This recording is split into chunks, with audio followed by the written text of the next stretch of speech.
It's amazing. This kirk was actually built in the year 1004 to commemorate a victory over the Vikings by the Scots. And to commemorate the victory, they put the skulls of 3 of the Viking chiefs they had killed inside the walls.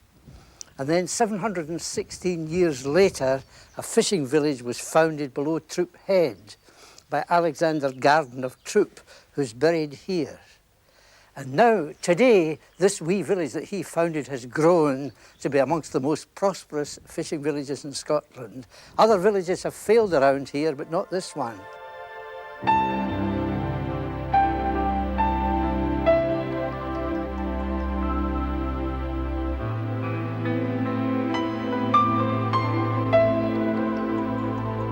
Gardenston on the Aberdeenshire coast of the Moray Firth, set between 2 big rock headlands, is the most spectacular in Scotland. And although its prosperity is in fishing and the rewards have never been higher, no ocean boat sails out of it now. They're too big for the small harbour. But Gardenston is where owners and fishermen choose to live, even although their boats are based in the big harbours of Fraserburgh or Peterhead.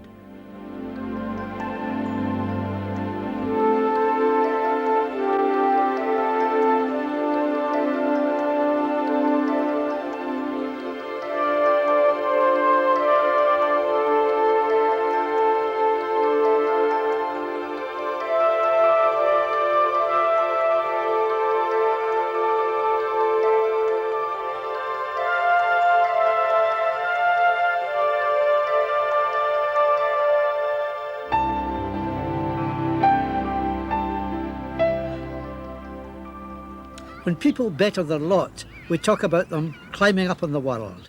The Gardenston folk have done this literally in these super owner-occupied bungalows. Wives have radio links with their men at sea. The council houses have crept up the steep hill too, but because they have to be slotted into the hill, they've got individuality.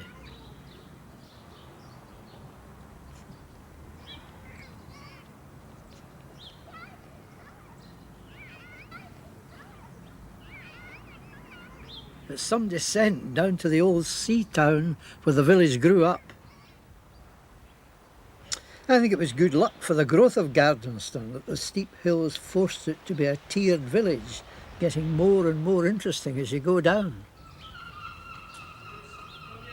This is a centre of commerce, Main Street, which soon reaches a dead end in a labyrinth of wee staircases, offering you a choice of up the hill or down to the seafront. The fisher folk of this coast have always considered themselves to be different from the agricultural workers on the farms away from the sea. They've hung on to their speech and customs, rarely marrying out of their own kind. I've always admired the trimness of the cottages in new paint, the use they make of uneven ground, and they're always beautified with flowers.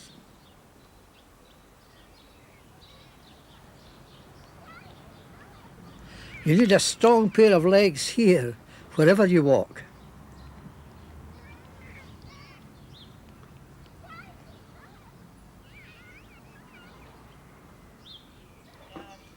This is where the most progressive fishing village in Scotland began its life, and glad to say where some of the fishermen still live, overlooking the beach where their children play. The old name for the place is Gamery, and its folks were nicknamed Daft Gamericks. The sandstone cliff above this bit has threatened the village more than once, water seepage from above causing landslides too close to the houses for comfort. It's good to see that the snug wee harbour still has its use for inshore boats trying their luck for lobsters, crabs. It's the old men that pursue it mostly, men retired from the sea. Netting for salmon is still carried on from here too.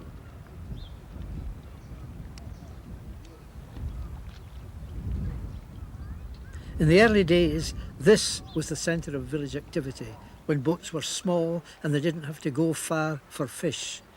The men were pioneers of the herring fishing in the Moray Firth.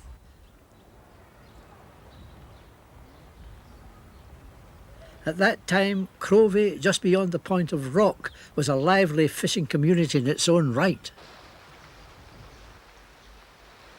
The walk that connects the two villages is known as the Snook, and in big seas it's not always passable. After big storms it needed bridging and repair more than once, and if you can't do that walk by the shore, you have to go right back over the top of Gardenstone and descend the cliff by a very steep, winding road. For folk with cars, it's the only way to a village where the sea virtually knocks on its door.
Due north of this beach is nothing but open sea all the way to Orkney and Shetland, and North Sea again all the way to Norway.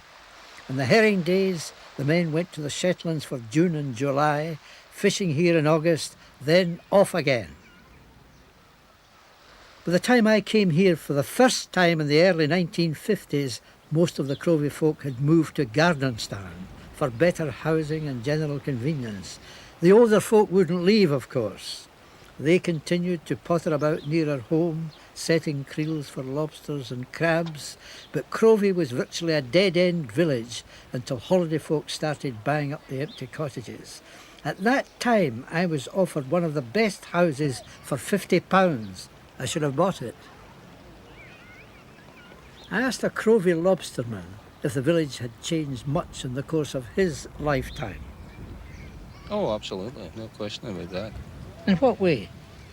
Well, from period in the late 50s to early 60s, when you saw people couldn't get out of the place fast enough and the council wanted to more or less pull everything down to shoreline, to a change in ideas right round about the other way.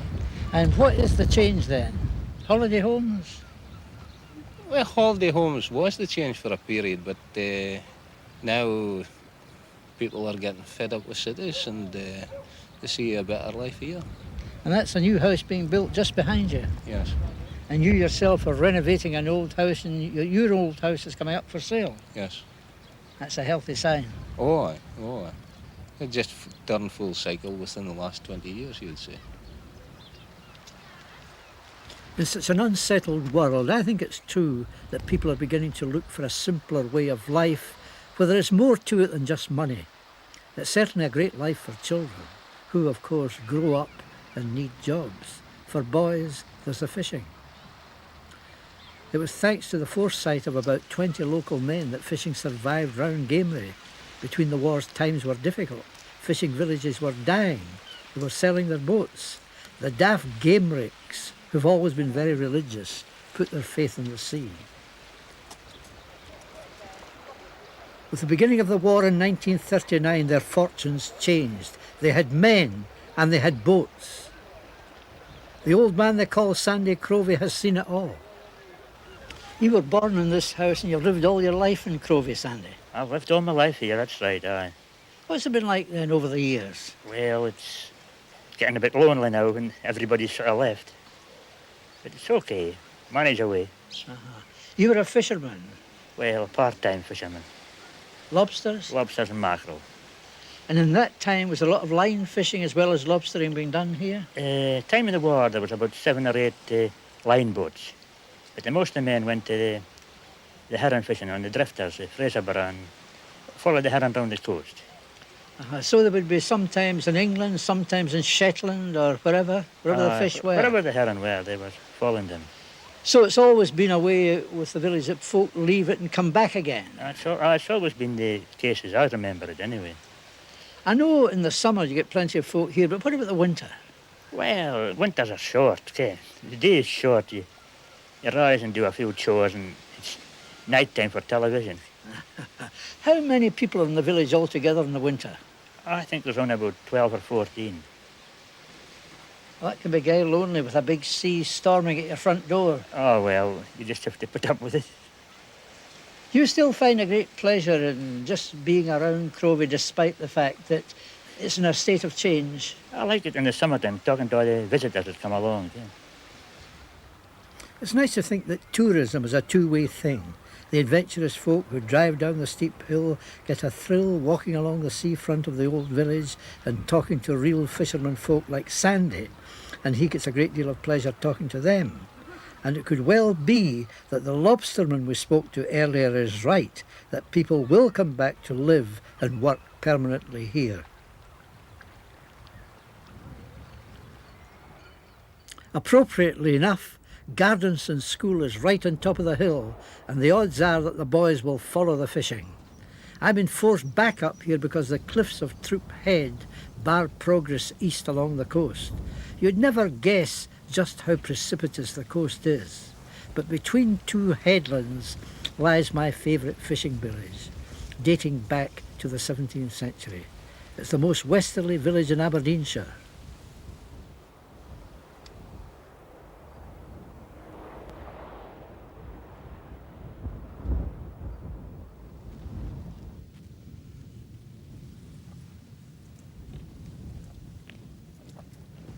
This is my last port of call, Pennon, right on the border between Banff and Aberdeenshire.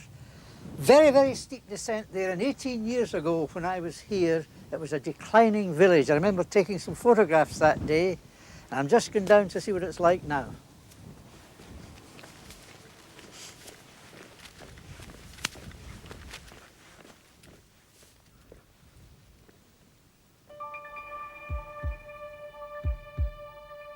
There's nothing flat enough for cultivation below, so this is where the folk had to dig their plots.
In 1967, I chatted to quite a few fishermen here and was delighted to hear that the population was 200, though the men were fishing out of Fraserburgh.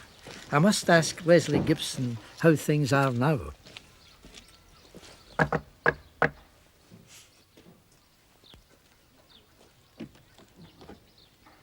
Hello. Oh, hello, Tom. You remember me? Oh, yes. well, I mean, a good few years ago. Well, I'm glad to find you in. I thought you'd been away salmon fishing this morning. Oh, well, it's a few years I had to give that up.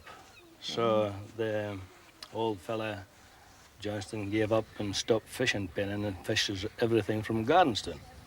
So that left us on the rocks and had to go to Fraserburgh fishing after that in the Sea Nedwoods. How many years were you salmon fishing here? 15 years. And in that time, we tried gradually to work in a pennon crew to keep pennon alive, young crew. Ewan's dad, he was one of them, and there was a Thompson family. They had young children. It kept the school alive, it kept the village hall alive. And in general, it just kept the population here, the rest of the fishing had to die because of the different modes of fishing. No, there's no way that you could get a livelihood for one of those small boats only for maybe 3 months in a year. So it had to be a shift to Fraserburgh. Well, I remember the time you were recalling to me when 30 motorbikes used to leave this village in the morning to go away to the steam drifters. I mind that myself. My father was one of them. Because everybody here at that time, although Gamray had the drifters in Fraserburgh, Pennon supplied most of the drivers and the firemen in the steam days. So they had to get away early in the morning. The bus service was from 10 in the morning at that time. But they had to be down there to raise steam for getting off to the fishing grounds, and they had to leave here 7, 8 o'clock in the morning. Well, I'm going to have a wee walk around and just try to remember it as I remember it last. See you now. See you then. Bye-bye. Bye-bye, Tom. It's no wonder that Pennon was chosen for some of the filming of Local Hero. You couldn't get a more picturesque setting of cliffs, cottages perched along a wee street under them, and the sea just in front. The small boatmen who fish for mackerel and lobsters say there's always a swell here. It's a wild corner, when the wind is in the north especially, but what a thrilling place to live. I'm going to have a chat to Sandy Forbes. Aye, well, you chose a great spot for your retirement. Oh, I did indeed. I did indeed. And when was that you came? I've been here for about 3 years, but before that, of course, on and off for 20 years, I've been coming backwards and forwards to the place. Loved it. And you were living in Fraserburgh? Fraserburgh, yes. For over 30 years For in 34 Fraserburgh? years, yes. Aye. And how have you found it here? Oh, it's delightful. I knew what I was coming to, of course, and I had friends here before I came, and I've got first-class neighbours, and we're a very happy little community. What about the winter time? Winter time, well, we sat down one night and counted the souls in the village, and there were 13 adults and 2 bairns. That was it. And the water, of course, comes right over the bank head there. You have to dodge your way in and out of the close here. And yet, But you know it is going to be like that, you see, and you take precautions. is that what you like then? Oh, yes. Oh, yes. I like the sea. I don't want to be on it, but I like to see it. I like to be near it. And you couldn't get much nearer than this. How about the village since then? Has it declined further or what? No, I think it's actually on the turn now. It's beginning to... The houses that have been for sale have been bought. And although it may be a bit regrettable that sometimes they're not bought as permanent homes, yet many of the people who use these as holiday homes contribute a great deal to the village. We're very pleased to see them. I was hearing that one of the disasters, if you don't have a motor car, though, Yes. is you're a prisoner in Pennon. Well, I'm in that position, but I'm not a prisoner. Not a prisoner. You choose your friends with discretion. You choose friends that have motor cars. I'm joking, of course. Well, I'm going to have a wee walk down to the harbour. That's as Yes. far as I can go in Pennon. Yes, well, you'll enjoy it. Don't fall in. Bye-bye.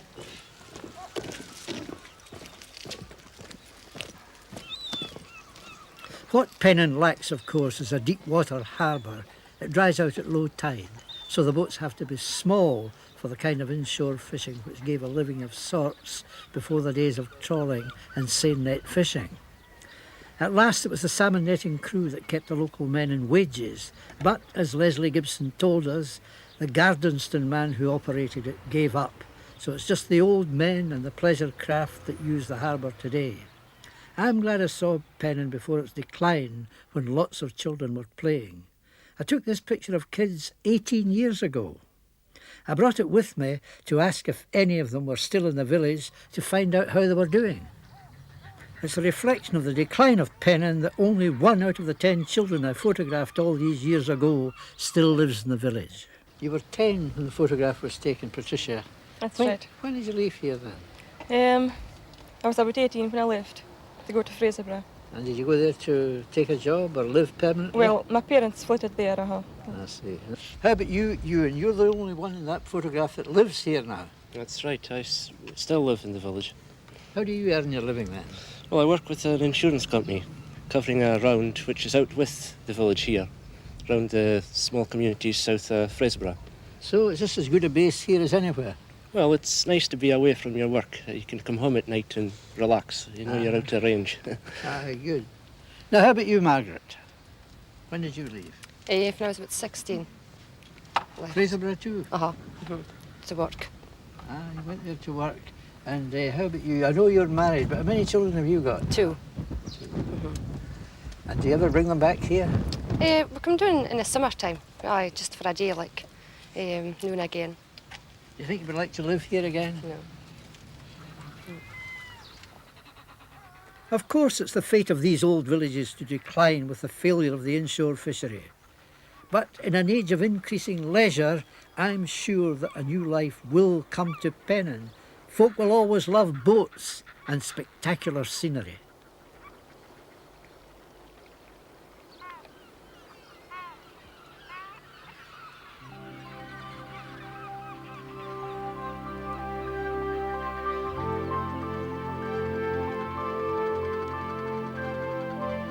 One of the things I discovered when I was out in thick mist one day in the salmon cobble was that the men could judge where they were by the noise of the seabirds.